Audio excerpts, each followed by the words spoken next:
La hacienda de Arroyo Zarco era una larga franja de tierra fértil en la cordillera norte de Puebla. En 1910, sus dueños sembraron ahí café y caña de azúcar, maíz, frijol y legumbres menores. El paisaje era verde durante todo el año. Llovía con sol, sin sol y bajo todas las lunas. Llovía con tanta naturalidad que nadie tuvo nunca la ocurrencia de taparse para salir a caminar. La tía Elena vivió por poco tiempo bajo esas aguas. Primero porque no había escuelas cercas y sus padres la mandaban al Colegio del Sagrado Corazón en la Ciudad de México. A 300 kilómetros, unas 20 horas en tren, una merienda con su noche para dormir en la ciudad de Puebla y un desayuno no regido ya por la nostalgia que provocarían 10 meses lejos de la extravagante comida de su madre y cerca del francés y las caravanas de unas monjas inhóspitas. Luego, cuando había terminado con honores los estudios de aritmética, gramática, historia, geografía, piano, francés y letras de piquitos, cuando acababa de regresar al campo y al desosiego feliz de vivirlo, tuvo que irse otra vez porque llegó la revolución. Cuando los alzados entraron a la hacienda para tomar posesión de sus planicies y sus aguas, el papá de la tía no puso resistencia. Entregó la casa, el patio, la capilla y los muebles con la misma gentileza que siempre lo habían distinguido de los otros rancheros. Su mujer les enseñó a las soldaderas el camino a la cocina y él sacó los títulos en los que constaba la propiedad de la hacienda y se los entregó al jefe de la rebelión en el estado. Luego se llevó a la familia a Teciutlán acomodada en un coche y casi sonriente. Siempre había tenido fama de ser medios locos, así que cuando aparecieron en el pueblo intactos y en paz, las otras familias de hacenderos estuvieron seguros de que los Ramos Lines tenían algo que ver con los rebeldes. No podía ser casualidad que no hubieran quemado su casa, que sus hijas no se mostraran aterradas, que su mujer no llorara. Los veían mal cuando caminaban por el pueblo, conversadores y alegres como si nada les hubiera pasado. Era tan firme y suave la actitud del padre que nadie en la familia veía razones para llamarse a tormento. Al fin y al cabo, si él sonreía era que al día siguiente y al siguiente decenio habría comida sobre el mantel y crinolinas bajo las faldas de seda. Era que nadie se quedaría sin peinetas, sin relicarios, sin broches, sin los aretes de un brillante, sin el oporto para la hora de los quesos. Solo una tarde lo vieron intranquilo. Pasó varias horas frente al escritorio de la casa de Teciutlán, dibujando algo que parecía un plano y que no lo dejaba contento. Iba tirando hojas y hojas al cesto de los papeles, sintiéndose tan inútil como quien tratara de recordar el camino hacia un tesoro enterrado siglos atrás. La tía Elena lo miraba desde un sillón sin abrir la boca, sin asomarse a nada que no fueran sus gestos. De repente lo vio conforme y lo escuchó hablar solo en un murmullo que no por serlo perdía euforia. Dobló el papel en 4 y se lo echó en la bolsa al interior del saco. ¿Ya está la cena?, le preguntó mirándola por primera vez, sin enseñarle nada ni hablar de aquello que lo había mantenido tan ocupado toda la tarde. «Voy a ver», dijo ella, y se fue a la cocina dirimiendo cosas. Cuando volvió, su padre dormitaba en un sillón de respaldo muy alto. Se acercó despacio y fue hasta el cesto de los papeles para salvar algunos de los pedazos que él había tirado. Los puso dentro de un libro y luego lo despertó para decirle que ya estaba la cena. Todo era vasto en casa de los Ramos. Incluso en esos tiempos de escasez su madre se organizaba para hacer comidas de 7 platillos y cenas de 5 personas cuando menos. Esa noche había una sopa de hongos, tarta de manzana, rajas con jitomates y frijoles refritos. Terminaba el menú con chocolate de agua y unos panes azucarados y brillantes que la tía Elena no volvió a ver después de la revolución. Con todo eso en el estómago, los miembros de la familia se iban a dormir y a engordar sin ningún recato.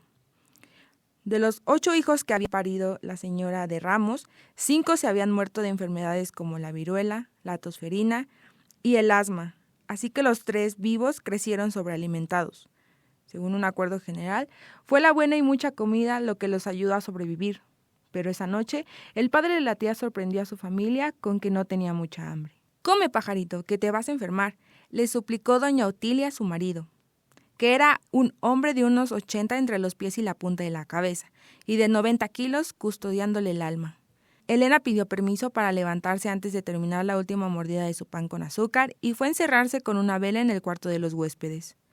Ahí puso junto a algunos pedazos de papel y leyó la tinta verde con que escribía su papá. El plano tenía pintado una vereda llegando al rancho por detrás de la casa, directo al cuarto bajo tierra que habían construido cerca de la cocina. ¡Los vinos! Los únicos que su padre había lamentado desde que tomaron Arroyo Zarco fue la pérdida de sus vinos, de su elección de botellas con etiqueta en diversos idiomas, llenas de un brebaje que ella sorbía de la copa de los adultos desde muy pequeña. ¿Su papá? ¿Aquel hombre firme y moderado sería capaz de volver a la hacienda por sus vinos? ¿Por eso lo había oído al mediodía pidiéndole a Cirilio una carreta con un caballo y paja? La tía Elena cogió un chal y bajó a las escaleras de un respingo. En el comedor, su padre todavía buscaba razones para explicarle a su mujer el grave delito de no tener hambre. No es desprecio, mi amor. Yo sé el trabajo que te cuesta construir cada comida para que no extrañemos lo de antes. Pero hoy en la noche tengo un asunto que arreglar y no quiero tener el estómago pesado. En el momento en que oyó a su padre decir hoy en la noche, la tía Elena salió corriendo al patio en busca de la única carreta. Cirilio, el mozo la había colgado de un caballo y vigilaba en silencio. ¿Por qué Cirilio no se había ido a la revolución? ¿Por qué estaba ahí, quieto, junto al caballo, en el mismo soliloquio de siempre? Tía Elena caminó de puntas a sus espaldas y se metió en la carreta por la parte de atrás. Al poco rato oyó la voz de su padre. ¿Encontraste la brizna?, le preguntó al mozo. Sí, patrón, ¿la quiere ver? La tía Elena pensó que había asentido con la cabeza, porque lo oyó acercarse a la parte de atrás y levantar una punta del petate. Sintió moverse la mano de su padre a 3 manos de su cuerpo. Está muy buena la brizna, dijo mientras se alejaba. Entonces ella recuperó su alma y aflojó la tiesura de su cuello. Tú no vienes, Cirilio, dijo el señor Ramos. Esta es una necedad de mi cuerpo que si a alguien le cuesta, quiero que nada más sea él. Si no regreso, dile a mi señora que todas las comidas que me hizo en la vida fueron deliciosas, y a mi hija Elena que no la busqué para darle un beso porque se lo quiero quedar a deber. Vaya bien, le dijo Cirilio. La carreta empezó a moverse despacio. Despacio abandonó el pueblo en tinieblas y se fue por un camino que debía ser tan estrecho como lo había imaginado la tía Elena cuando lo vio pintado en una sola línea. No había lugar ni a un lado ni a otro, porque la carreta no se movía, sino hacia adelante, sin que el caballo pudiera correr como lo hacía cuando ella lo guiaba por el camino grande. Tardaron más de 1 hora en llegar, pero a ella se le hizo breve porque se quedó dormida. Despertó cuando la carreta casi dejó de andar y no se oía en el aire más que el murmullo de las heces con que su padre sosegaba al caballo. Sacó la cabeza para espiar en donde estaban y vio frente a ella la parte de atrás de la enorme casa que añoró toda su vida. Ahí su padre detuvo la carreta y bajó. Ella lo vio temblar bajo la luna a medias. Al parecer, nadie vigilaba. Su papá caminó hasta una puerta en el muro y la abrió con una llave gigantesca. Luego desapareció. Entonces la tía Elena salió de entre la paja y fue tras él a meterse en la cava alumbrada por una linterna recién encendida. ¿Te ayudó?, le dijo con voz ronca. Tenía la cara somnolienta y el pelo lleno de brizna. El horror que vio en los ojos de su padre no se le olvidaría jamás. Por primera vez en su vida sintió miedo a pesar de tenerlo cerca. A mí también me gusta el oporto, dijo sobrepensándose a su propio temblor. Luego cogió 2 botellas y fue a dejarlas en la paja de la carreta. Al volver se cruzó con su padre, que llevaba otras 4. Así estuvieron, yendo y viniendo en silencio hasta que la carreta quedó cargada y no hubo en ella lugar ni para un oporto de esos que ella aprendió a beber en las rodillas de aquel hombre prudente y fiel de sus hábitos, que esa noche la sorprendió con su locura. Cargó 2 botellas más y se las puso en sus piernas para pagar su pasaje. Luego arreó al caballo y la carreta se dirigió al camino angosto y escondido por el que habían llegado. Tardarían horas en volver, pero era un milagro que estuvieran a punto de irse sin que nadie los hubiera visto. Ni un solo de los campesinos que ocupaba Arroyo Zarco vigilaba la parte de atrás. ¿Se habrán ido?, preguntóle a tía Elena a su padre y saltó de la carreta sin darle tiempo de aislarla.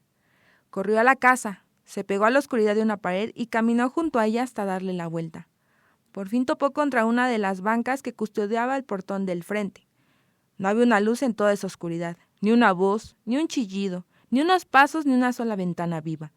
«¡No hay nadie!», gritó la tía Elena. «¡No hay nadie!», repitió apretando los puños y brincando. Volvieron a un buen paso para el camino grande. La tía Elena tarareaba un viejo amor con la nostalgia de una anciana. A los 18 años, los amores de un día antes ya son viejos. Y a ella le había pasado tantas cosas en la noche que de golpe sintió en sus amores un agujero imposible de remendar. ¿Quién le habría creído su aventura? Su novio del pueblo ni una palabra. Elena, por Dios, no cuentes barbaridades, le dijo alarmado cuando escuchó la historia. No están los tiempos como para imaginerías. Entiendo que te duela dejar la hacienda, pero no desprestigies a tu papá contando historias que lo hacen parecer un borrachín irresponsable. Lo había perdido ya bajo la despedida luna del día anterior, y ni siquiera trató de convencerlo. Una semana después, se trepó al tren en que su madre fue capaz de meter desde la sala Luis XV hasta 10 gallinas, 2 gallos y una vaca con su becerro. No llevaba más equipaje que el futuro y la temprana certidumbre de que el más cabal de los hombres tiene un tornillo flojo.